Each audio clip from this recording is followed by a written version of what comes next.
Welcome to GESARA for Dummies. It is May 26, 2025. Let's look at today's news from Professor William Liebenberg, prepared by Martin Stein. Please like, share and subscribe. Join our Telegram group in the comments below. Thank you. Let's go. Iraq and Dinar RV. Back in November 2024, Iraq quietly made one of the biggest financial announcements in its modern history. All government and private sector payments fully digital by July 1, 2025. Iraq didn't say the rate is changing. They said the entire government and private sector will be fully digital by July 1. Let that sink in. You can't run a modern, digitized economy with a fake, manipulated currency. You can't onboard millions of unbanked citizens into a formal system while keeping a broken exchange rate. And you sure as hell don't set a national deadline unless the real system is already locked and loaded. Iraq pushes for full electronic payment transition by 2025. The GESARA Law. General Quast spent much of his Sean Ryan interview talking about space build. The other company he mentioned is called Genesis Systems. Genesis Systems has a product called WaterCube, which can generate water out of the air. Power them with the energy beamed from space by satellites built in space, and you have clean water for the entire world. How can we sustainably solve water scarcity? Genesis Systems is privileged to begin answering this question now. Introducing WaterCube. WaterCube is an achievement in science, engineering, and design brought to the world through an unwavering connection to humanity, innovation, and persistence. Delivering more than 1,000 gallons per day or 2,000 liters of production at 60% humidity and 80 degrees Fahrenheit, WaterCube can deliver fresh water from the air at humidities as low as 10% and delivers higher output up to 2,000 gallons or 4,000 liters a day in higher humidity. WaterCube shatters old world paradigms and produces fresh water where and when needed most. WaterCube meets or exceeds EPA standards to deliver virgin fresh water that has never touched the ground. By moving ambient air through WaterCube, water vapor is harvested and converted to water at an efficiency never before possible. WaterCube produces efficient mass water well below 1 kilowatt hour of energy per gallon. The system can be powered by solar energy, wind, geothermal, or traditional electric power, including portable power systems. Later models will have increased power performance that can make WaterCube an all but passive water production system, requiring very low amounts of energy. The celebrations for America 250 begins today. Under the President's leadership, the Salute to America 250 Task Force 250, has commenced the planning of a full year of festivities, to officially launch on Memorial Day, May 26, 2025, and continue through July 4, 2026. This is an important date that opens an important period. 250 is not just a number. 250 is not just fireworks. They picked a year to unroll something. Wrapped in flags. Whispered through parades. Starts on a day for the fallen. Ends on a day for the free. And in between? Movements. Military choreography. Old systems creaking. New ones humming under the noise. Trump signs the paper. The clock starts ticking. July 4th isn't a finish line.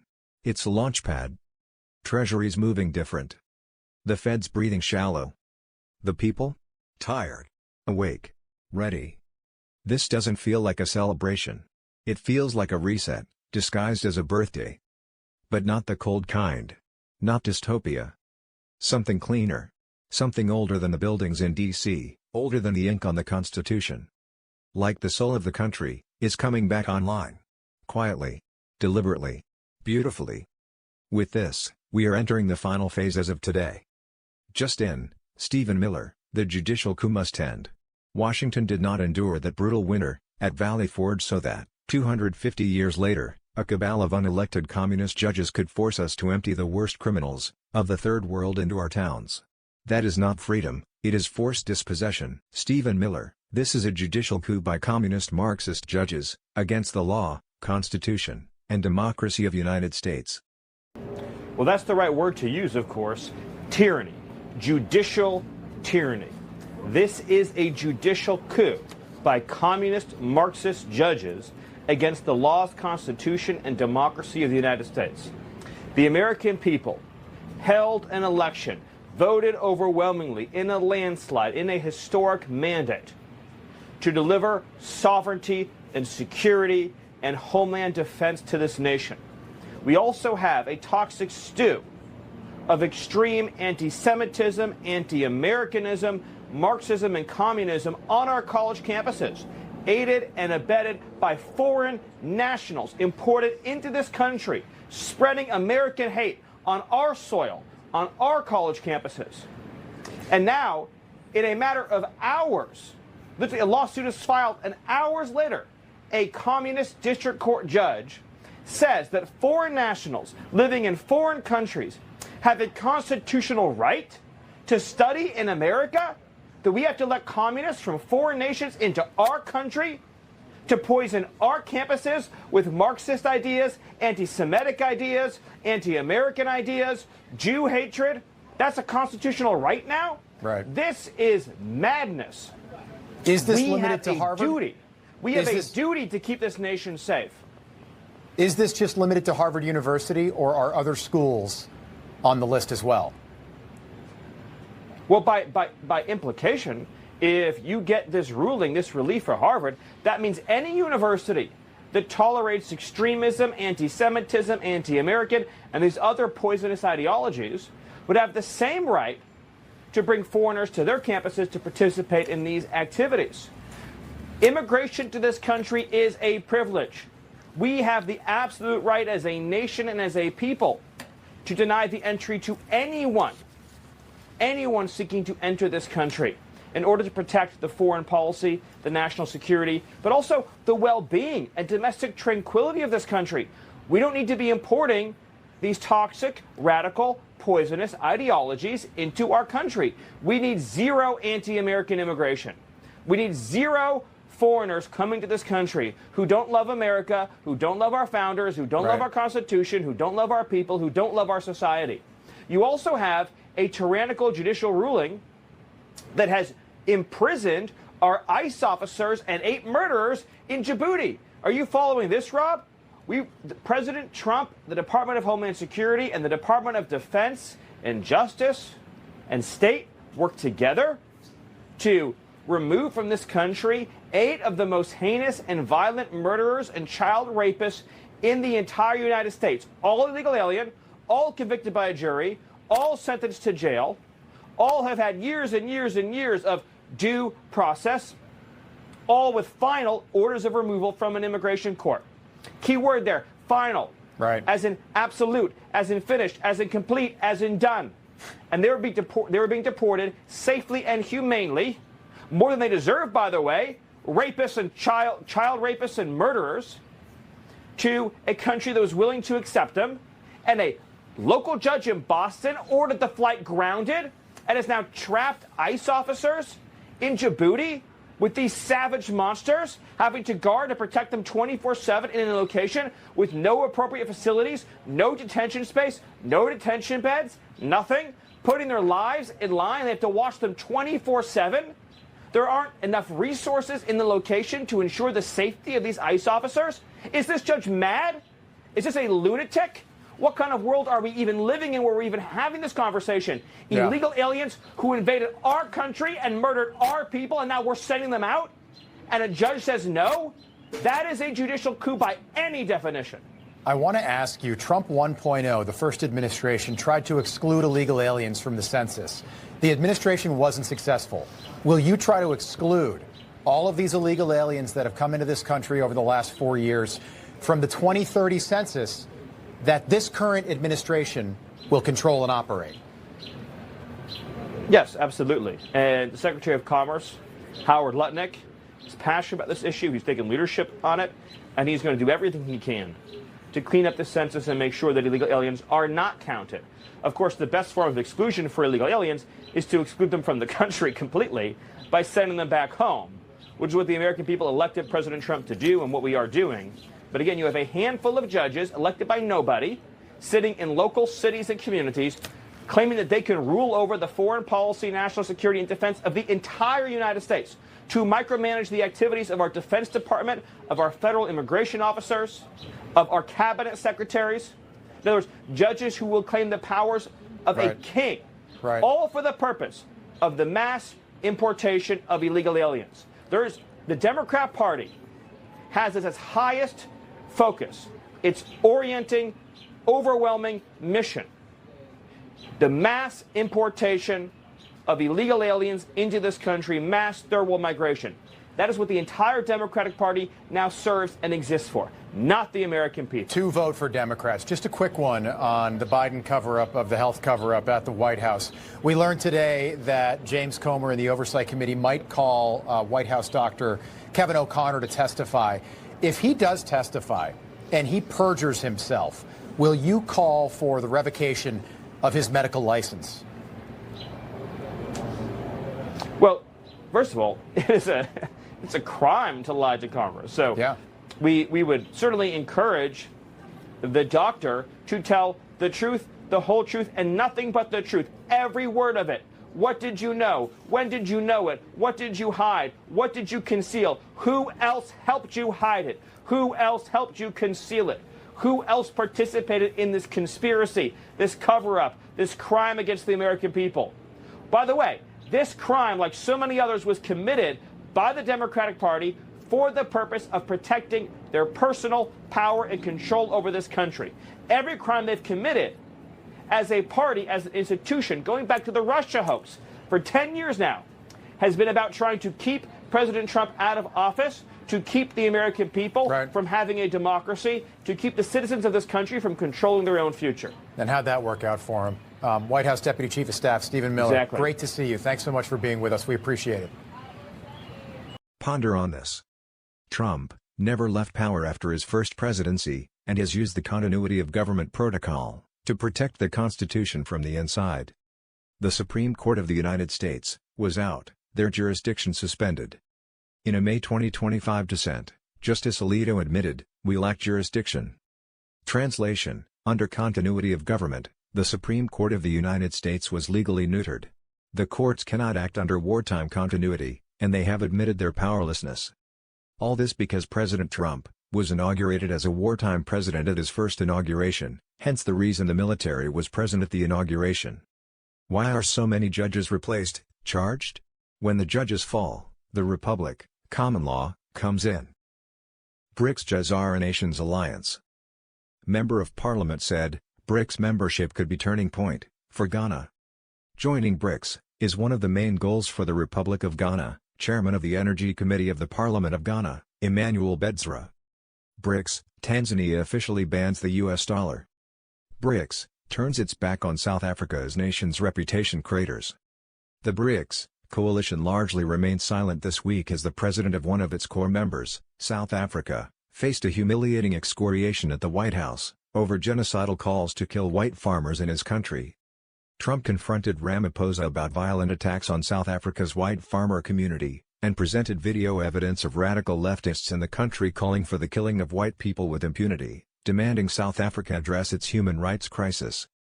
The White House clash was one of the most humiliating moments for the South African government in its modern history. While the country's Marxist government has forged nominally strong alliances with the world's formidable powers, its geopolitical partners did little to defend South Africa from grave accusations of enabling genocidal activity.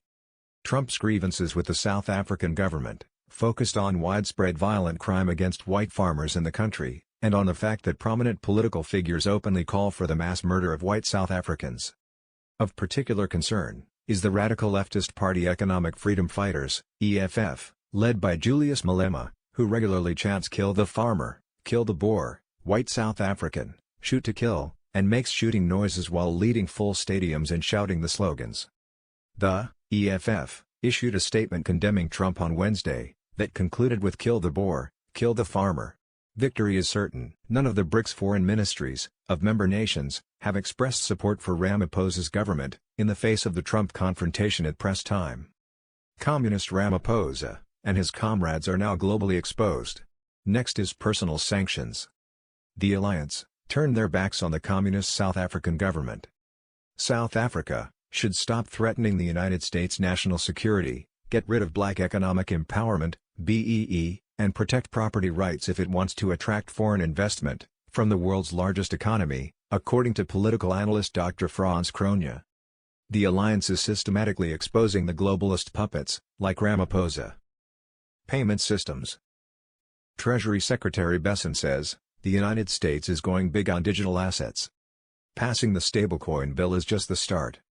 Are going big on digital assets. So Trump administration has made digital assets a priority.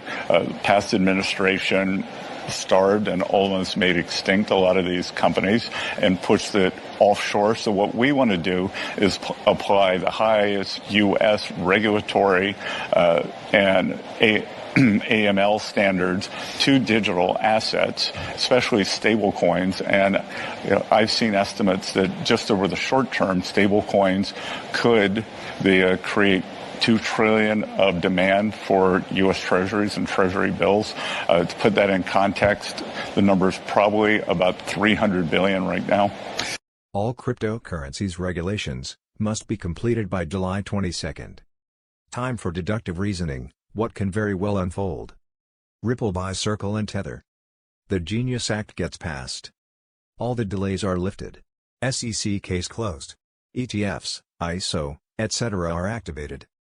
We find out BlackRock was seized by Trump's executive orders, and they and Ripple are unknowingly longtime partners. XRP and XLM are used globally. RLUSD, and USDC, become digital US dollars, USD. The world now has access to USD, via stable coins. The USA maintains its world reserve currency status. Ripple becomes the new Fed/US Treasury. You become multimillionaires, due to your XRP holdings. Your children never worry about money. Your grandkids refer to you as the family legend. We entered the last phase. Commodities. Ghana bets big on artisanal gold, $12 billion target, as output set to double, Gold Board CEO says. Increase in gold earnings will have a positive impact on inflation and gross domestic product, GDP, and on the foreign component of our debt profile, Sami Gyamfi told a U.S. media outlet. Key moves on the track toward the goal. Targeting $6 billion in earnings this year, rising to $12 billion annually, from 2026. Doubling weekly purchases from artisanal miners, from 1.5 tons in January, to over 3 tons. Do not forget, Ghana wants to introduce a gold currency. The Seven Kingdoms. Investment bank JPMorgan predicts the end of the war in Ukraine by July. This is stated in the first report of the bank's Geopolitics Center, which was recently created to help clients assess investment risks. The bank's analysts believe that the war has entered the endgame, and a ceasefire will come before the end of the second quarter of this year. The most likely scenario, 50%, the center believes, is the Georgian one. After the war, Ukraine will not receive reliable security guarantees, will remain unstable, and over time, after 1 or 2 changes of power, will end up in Russia's sphere of influence. In second place is the Israeli scenario, 20%, Ukraine will receive Western security guarantees, but not the introduction of Western troops. It will remain a militarized state, constantly ready for a new war. According to JPMorgan Chase analysts, the least likely options, 15% each, are South Korea and Belarus. The South Korean scenario would see European troops stationed in Ukraine, backed by American intelligence and the promise of U.S. assistance, if the conflict resumed. The Belarus scenario assumes that both the U.S. and Europe will be unable or unwilling to ensure Ukraine's security. This will allow Russia to achieve its maximalist demands, and effectively turn Ukraine into a dependent state. Medvedev says, this map is what Ukraine could look like, if military aid to Zelensky regime continues.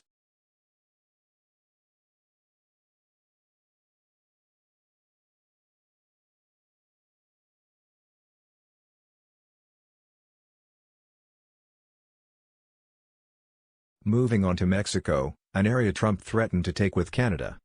U.S. Army Green Berets training naval infantry Marines in Mexico. Debriefing, was Mexico quietly seized? And why are they calling it the Gulf of America now? 1. In early 2025, Green Berets deployed to Mexico. Officially, training naval infantry. Reality? Advanced U.S. Special Forces embedded inside Mexico, teaching urban warfare, intelligence, surveillance, reconnaissance tactics, jungle raids, aka cartel takedown playbooks. 2.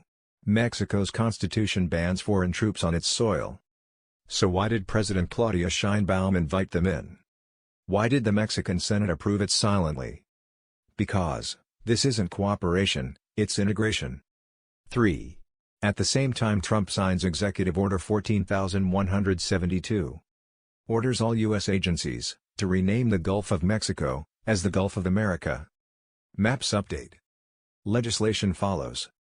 Google changes the name for U.S. users only. 4. Mexico pushes back. Files a lawsuit. The world still calls it the Gulf of Mexico. But here's the thing. You don't rename the Gulf unless you already control the coast. 5. Pair that with Title 10 and Title 14 drug interdiction operations. Executive Order 13,818 cartel asset seizures. U.S. drones flying intelligence, surveillance, reconnaissance over Guerrero and Michoacán. Extraditions within 24 hours. American fingerprints on every major cartel raid. And ask yourself. 6. Was Mexico seized militarily? Not with tanks. Not with troops. But with drones, dollars, and digital keys. The U.S. didn't invade Mexico. They absorbed it. Canada and Greenland is next. Q Military Intelligence Post 521. We are fighting for life. We are fighting for good. We are at war. Not everything will be clean. Scare, necessary event. Do you trust the U.S. military? Do you trust the chain of command? Have faith, we are in control. Patriots. Patriots Day. Have faith. You were chosen for a reason. You are being provided the highest level of intel to ever be dropped publicly in the history of the world. Use IT, protect and comfort those around you. Where we go one, we go all. You are chosen for this rapid changing world. But wait, there is more. Let's watch these 2 short videos. Debt slavery.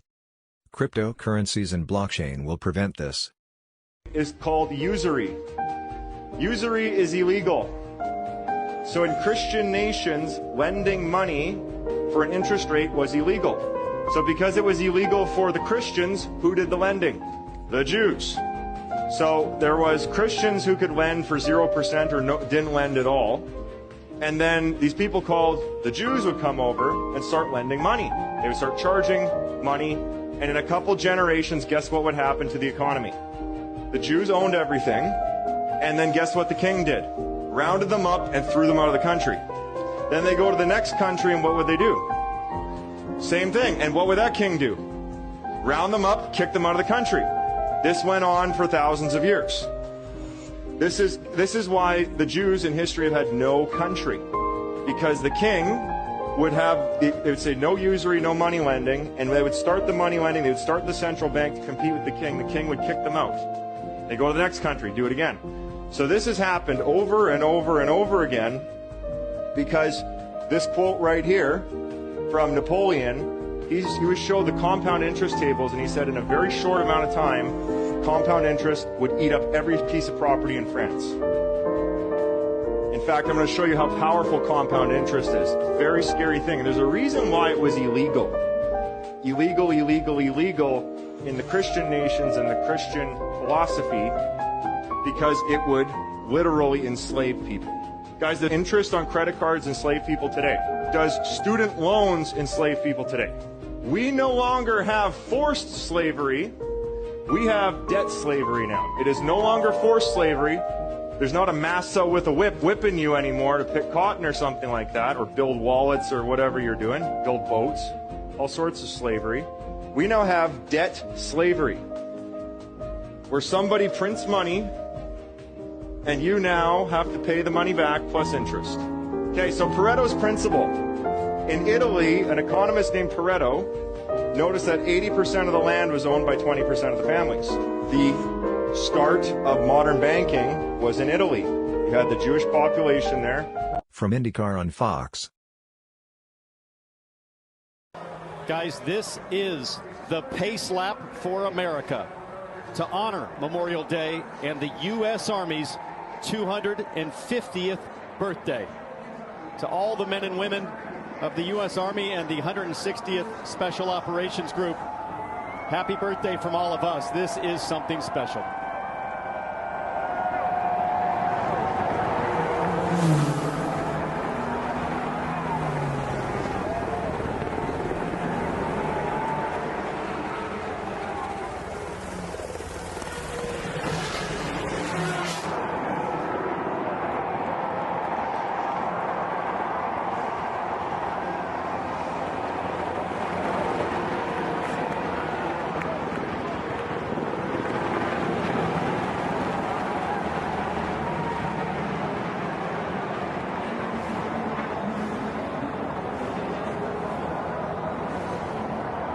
Welcome to the start of America 250. It is real and it is happening exactly as said. That sums up your Monday news. Thank you for watching. See you tomorrow.